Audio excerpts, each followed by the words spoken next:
Let's get started. So my name is Marissa Randall, and I am a marketing specialist here at OSD. This presentation is going to be on social media, which is something that I am very passionate about, so I'm excited to share this with you all.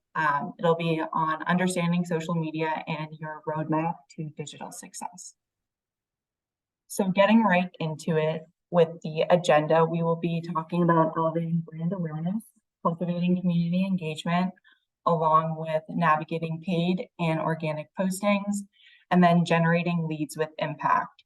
So to start us off, I'm going to open up a poll here to see what we are most interested about learning today. So it should populate shortly. It looks like the majority of us are really excited about learning about brand awareness within this conversation. So that is our first topic. So let's get right on into it. So before we jump right into brand awareness, I'm going to go over a few quick stats with us relating to social media. So 77% of people discover new products on social media. So people are there, they're on social media, and they are probably more than likely to admit that they are looking for their products and services through social media. They're doing their research there. 27% of internet users use social media to find inspiration to do things or to buy. So even with a quick Google search of an activity or a product or service, you're likely to have come up with different social media accounts. And those social media accounts specifically will tie into SEO, which we'll talk about a little bit later, and optimizing your profile. 26.2% of people are looking to purchase products through social media. So again, they're doing their research there. And there are even social media platforms that you can purchase products directly through their app. Diving in a little bit more into Instagram, 62.3% of users are following or researching a brand through the app. We're kind of at the age now where a lot of research is done through social media. It's not always, I looked up an article, it is, I watched a video on LinkedIn, or I watched a video on TikTok, or I saw something on Instagram that I scrolled through, and now I'm gaining that knowledge base through social media. 70% of shoppers are also looking to purchase their next item through social media, specifically on Instagram. So again, the audience is there on social media, and now it's time for us to join them. So for elevating brand awareness, what we want to do is start by identifying the who and the where, getting into following your audience, having a consistent posting schedule, making sure that we don't overdo it, and to always be authentic. So starting off with identifying the who and the where, that's really your first step when it comes to creating your social media account and starting the process of building brand awareness. So by identifying who your audience is, you're not going to be able to do any of the following steps. So that's where you want to start. So who is your audience? What is your target? Who are you trying to reach and engage with in this social media endeavor? Once you've been able to identify who that audience is, you want to identify where your audience lives. So what social media platform are they on? Are they ready to consume your content and engage with your content? So that could be LinkedIn, X, or formerly known as Twitter, Instagram, TikTok, Facebook. There are a lot of articles along with just, you can do your own research on social media to see where your audience would be and what platform works best for them. But you're not going to be able to figure that out until you identify who it is, what age demographic are you looking for specifically, as an example. I always recommend a general rule, especially if you're new with social media, to start with one account and start there and heavily focus on that one account. You don't want to spread your bandwidth too thin and bite off more than you can chew when it comes to social media. It is, to do social media really well, you are going to take some time, and it is going to have some bandwidth accompanied with it. So just making sure that you're starting off with one account and making sure that one account is where your audience is ready to consume your content.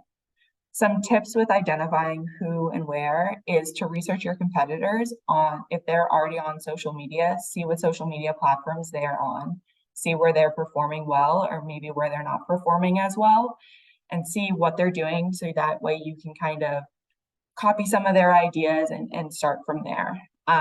Again, a lot of this is stemming around research. So before we even go into building our brand awareness, we want to make sure that we're setting ourselves up for success.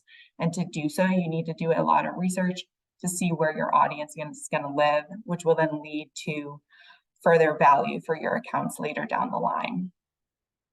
An example of this is when OSD was figuring out where our audience lives best and where they're best consuming our content, we were able to find and identify that LinkedIn is our best audience and the best place that our consumers are looking to engage with and consume our content.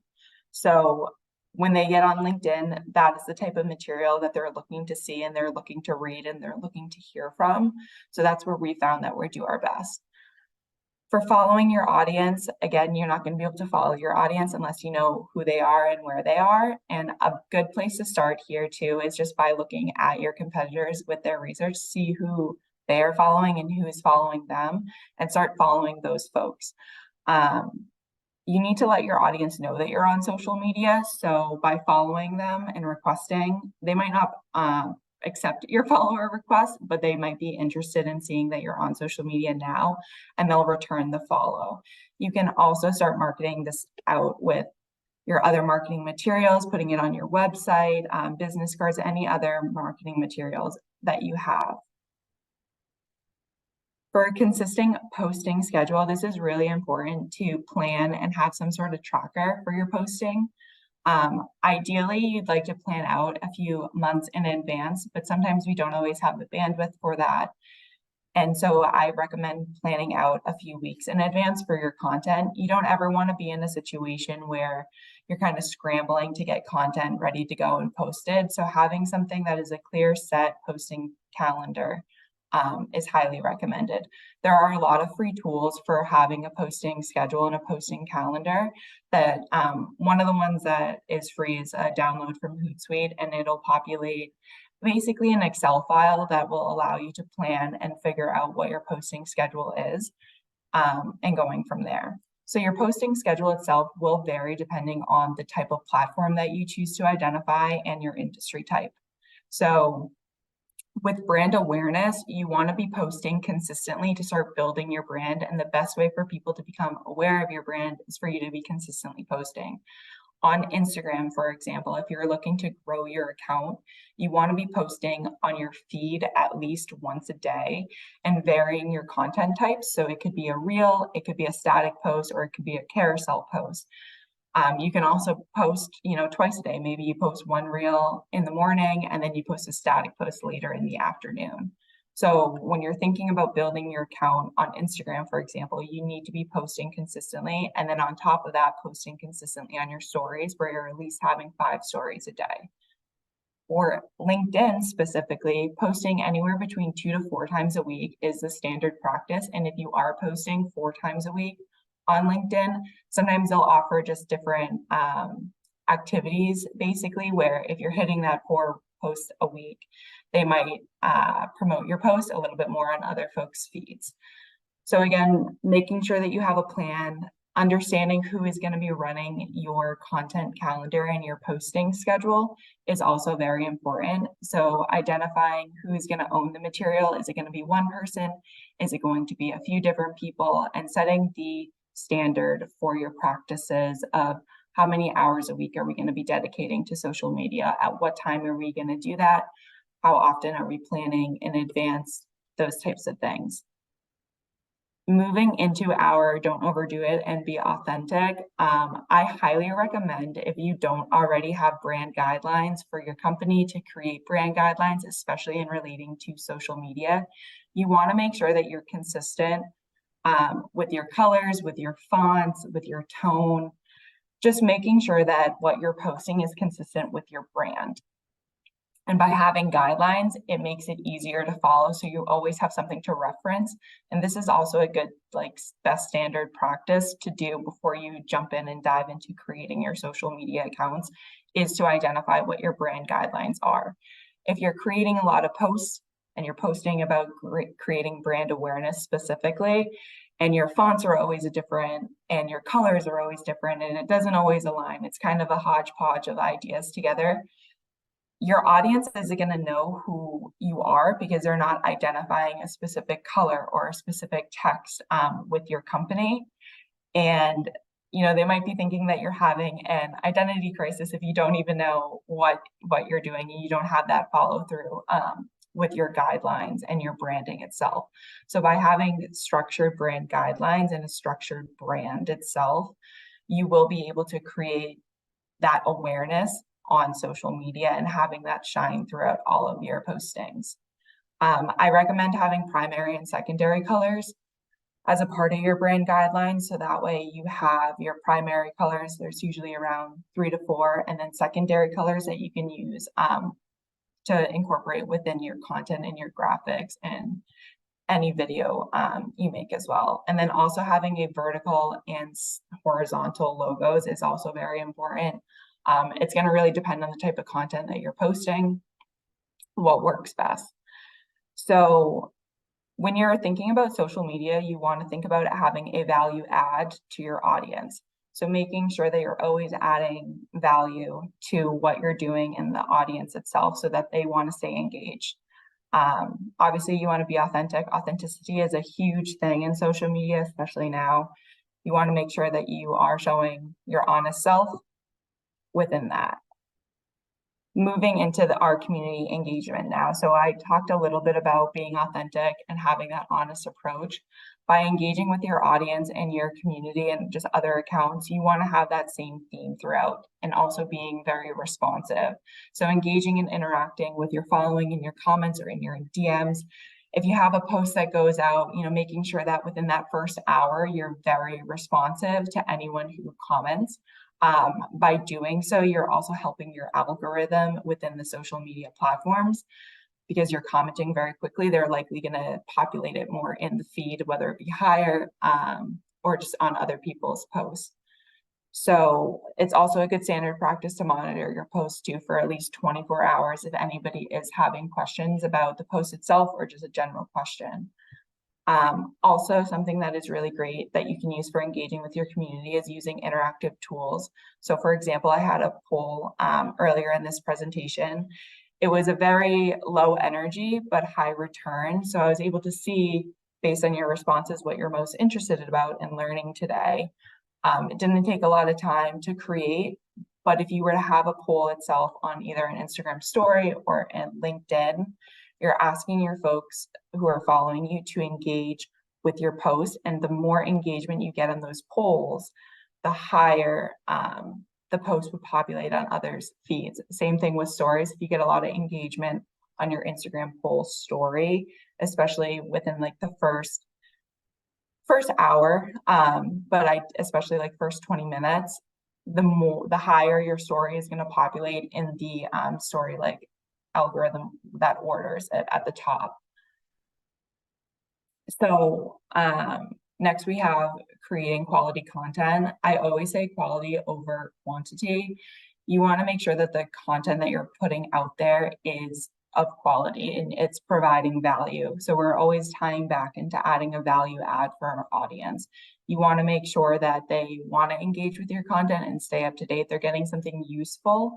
LinkedIn especially can be on like an educational standpoint. So educating your audience and just making sure that that is aligning with your brand. And then sharing expertise. So I have 5 prompt ideas here on our next slide, which are just kind of good starting points if you're not super sure where to start with posting on social media. So you can always answer your most frequently asked questions. This could be in a reel, a TikTok, a carousel. You can do this multiple times. You can have it only answer a few questions. You can have it answer one very in-depthly, and then you're always going to have that type of content on your page. Something you might not know about blank. It can be industry specific or product specific. I mentioned this earlier, but we're at the point where people are really getting their information and their research through social media. So in the past, you might have had somebody say, oh, I read about this in an article, or I saw it in the newspaper, but now it's really, I learned about this in a TikTok video, or I learned about this on a LinkedIn post, and that's where they're getting their information, especially relating to products and services. So behind the scenes for a project or a product launch, this is really tying into people love seeing other people do good and feel good. So if you can get your staff involved, that would be amazing. It's an awesome thing to participate in and really showcase that authenticity and making your content more relatable. So you're not just shoving like a product or service down your audience's throat, you're creating that community engagement that they're, ideally, if your staff is involved, that they're going to have that connection with the folks who are on your social media. And you're also providing that value add to them. So 3 things that you should be doing and then taking an industry myth and turning it into a fact. That's always a nice one to add. If you're not sure where to start, and I understand that these are only 5 prompt ideas, there are a lot of followers and creators who teach and give tips on how to create a standout profile. They offer free classes and just general ideas. So you can do some research of your own to see what other prompt ideas that are there. Also, by following your competitors, see what they're doing. You can take some of their ideas and make it into your own. Social media is one of those spaces where people are always reusing and revamping content. So it's not always the most innovative thing. It's just taking somebody else's idea and making it into your own thing and in your own space. Moving into navigating paid and organic postings. So just very quickly, an organic post is a post that's just posted for free, whereas a paid post is a post that has some money behind it. You're paying for this post specifically. For organic content, so it shows up in people's feeds that they already follow you, and the more people who engage with it, it can populate in other people's feeds as well. If they might not follow you specifically, but it'll populate in a person who liked your post, one of their followers' feeds. So I have 2 examples here of organic content. I'll start with the one that is on the left, and these are both from my personal LinkedIn page. So I have an organic post here. I follow this account on LinkedIn, so it populates in my feed itself. More often than not, I am reading what this account is saying. I usually click on the see more. I'm spending time on the post. I don't always like or comment or even click on the article itself, but because I'm spending so many seconds reading the post, I'm selecting the see more. Sometimes I click on the article itself. It's recognizing that I find this post and this specific company having value. So because of that, it populates in my feed more often than other accounts that I follow. LinkedIn is one of those accounts where if I'm spending time on it, it's highlighting that it's an impression on my feed, and it's also calculating the amount of seconds that I spend on the post. So even if you don't have folks who are engaging with it, by having content that is of value and that they're learning something, it's going to help with your engagement and your just like your order within the LinkedIn algorithm. The post on the right is an account that I don't follow, but I follow Shopify, who engaged and interacted with this person's specific post. So because I follow Shopify and they engaged with this post, it's now populating in my feed. And that is why having folks engage with your post is very important, because it's expanding the reach of your post, of your organic post. You're not having any paid material, like any financial gain in it. So now we're going to move into paid content. So I have 2 examples of paid content. You can tell that it's paid because it has promoted directly underneath the amount of followers of the account. You can still see promoted posts even of companies that you do follow, and that is usually because you fall within the target audience, the brackets, the parameters that they set when they were creating this targeted ad.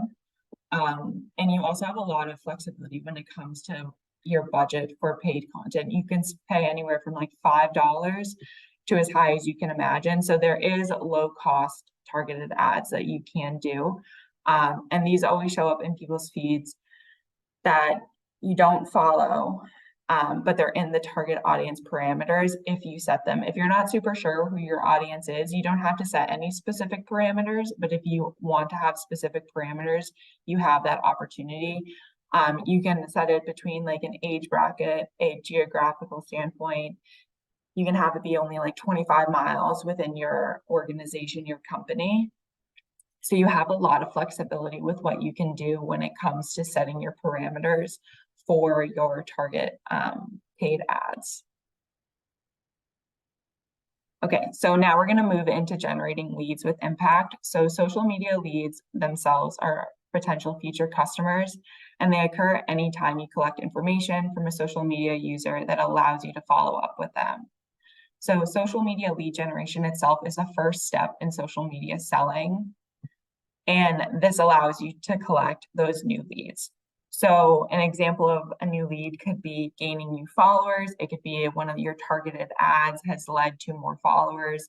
For example, Instagram allows you to see if somebody followed you based on a reel that you posted. So it's highlighting this specific reel has allowed X amount of new followers, and it had a larger reach than my previous reels, and folks want to engage and follow me because this is providing them value. So you're able to take all of that data and kind of work it into your marketing strategy. So social media selling itself is just a modern way of building and nurturing connections. Again, you want to be thinking of less pitching, more conversation, building that community engagement and building a rapport with your community, and always focusing on the quality over quantity, those meaningful reactions and interactions with your audience. So this is a quick example here of lead generation ads. So I have a LinkedIn post over here on the right, and it includes a call to action, which is also known as a CTA, and it's driving people to basically get the free PDF today. But what you don't know is once you click on this download option, it's actually bringing you to a form that is going to collect your first name and your email address. And then from there, it'll email you the PDF, but it's already gotten the lead itself, which is your email address. So it's able to notice and see that you're interested in this free PDF that is for their inbound event, which is happening in Boston in September from HubSpot. So now they know that I'm interested in the free PDF download, and they have my contact information for future marketing materials relating to this event specifically, and anything else that they see of value that I might be interested in. So for them, it's a success, right? They've been able to collect my email contact information, and they have that for future communications. Ideally converting me as a user into somebody who would be attending this event. I'd be paying to go to this event.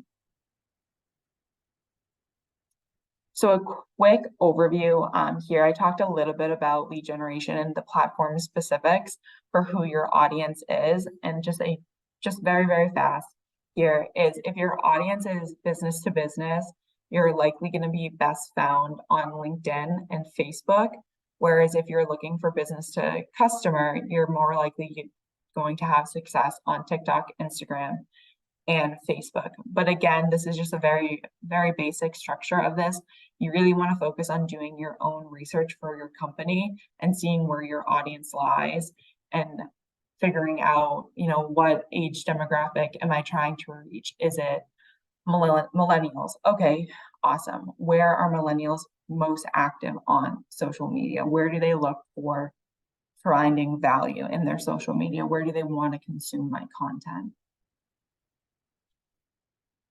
So for these lead generation tactics, I talked about them a little bit, but I'm going to go into a little bit more detail here. So optimizing your profile, you want to make sure that you have everything on your profile filled out to 100%. Your name, your logo, your contact information. You want to make it easy for users to get in touch with you and find what they need. You don't ever want to be in a situation where a user is frustrated because they're at your profile and they're trying to send you an email or a DM, but it's not working, it's not going through because you haven't set that up in on the back end. your posting schedule, developing it and sticking to it. It's always great to plan in advance if you can. Planning in advance too, when we think about, I talked a little bit about a product launch or a project that was coming up. If you know that you have something launching or something big happening in September of 2024, creating content before that is very important. So if you're able to start going behind the scenes when it's happening in, May or June, whenever it is, getting some behind the scene footage. So that way you have that, so you can tease it out in August saying something big is coming, something new is coming, X, Y, and Z. They only have to wait a little bit until September to see what that big thing is. And you're also able to have that authenticity with ideally your staff participating in it. Clickable content. So again, you want people to engage, you want them to learn more, but you'd like your CTAs to be a bit more actionable so folks know exactly what they're being asked for. Being intentional and specific is really important here. So instead of just say learn more here, you can say something along the lines of how our electric lawnmowers can save your relationships with your neighbors. If you're able to have a little bit of humor in your social media, that's always a good sign. Some accounts that do that really well, on TikTok specifically, is Duolingo. They're always very humorous. They have very quick banter in their comments and their interactions, and it makes the audience who's consuming the content laugh, engage, and know more about them, and just have a good mindset when it comes to them. So customer testimonials, those are always important. If you can highlight those on social media too, it's really great. Having it on your company website, on your Google reviews, wherever it is. A lot of research is done through social media, so you want to make sure that what you're putting out there is you're having a good return on. So having a good customer testimonial can really go a long way, especially if somebody takes to social media, let's say TikTok, and they do kind of just like an overview of like how great your service was. An example of this is Stanley. So they had a video somewhat recently where one of their customers had a Stanley cup in their car, and the car unfortunately caught on fire, but the only thing that stayed was the Stanley cup and was totally fine even with ice in it. The post got over multiple million views. Stanley, the company, saw it, and they had so much free advertisement from that post. So what they ended up doing was they stitched it, which means that they like responded to it, and they did eventually purchase a car for this person, and sent them a lot of free Stanleys as well, because the post itself got so much traction and they were able to get so much business from a marketing promotion that they didn't even put any money into behind. So that was a customer testimonial. Targeted ads, we talked about a little bit earlier today, just making sure that you're intentional with those and being specific, and then having analytical decision making as well. If you're starting from scratch with your social media accounts, you're not going to have any analytics to make those decisions based off of, but a good general rule of thumb is to always check in every 3 months on your social media accounts. If you're able to and have the bandwidth to pay for something like Hootsuite or Sprout, they have an analytical dashboards that kind of all encompasses it. But if you're just starting with one social media account, they all have different social media analytics right within the app that you're able to use and you're able to see and gain insights from. So just being considerate of time. I'm going to quickly go through these frequently asked questions, which we did kind of touch about a little bit, but should I create a platform on every, should I create an account on every platform? Definitely not. Research and identify where your target audience is. Start with one account. How often should you post? It'll be specific on your social media platform and your goals. Can I post whatever I feel like? I'm going to go with no. It's always better to go in with a plan and making sure that you know what you're planning out at least weeks in advance, if not months. I talked about this very quickly, but the data to make these decisions. When you're just starting out, you want to be able to try a lot of things, like see what works well and see what doesn't. It's just going to be kind of one of those games where you're doing this testing to see what performs for your audience and what doesn't. If you find that a certain post performs really well, make it again, just reuse that content in a different way, present it in a different way, and go from there. Just because you've done an idea once doesn't mean that you can never do it again.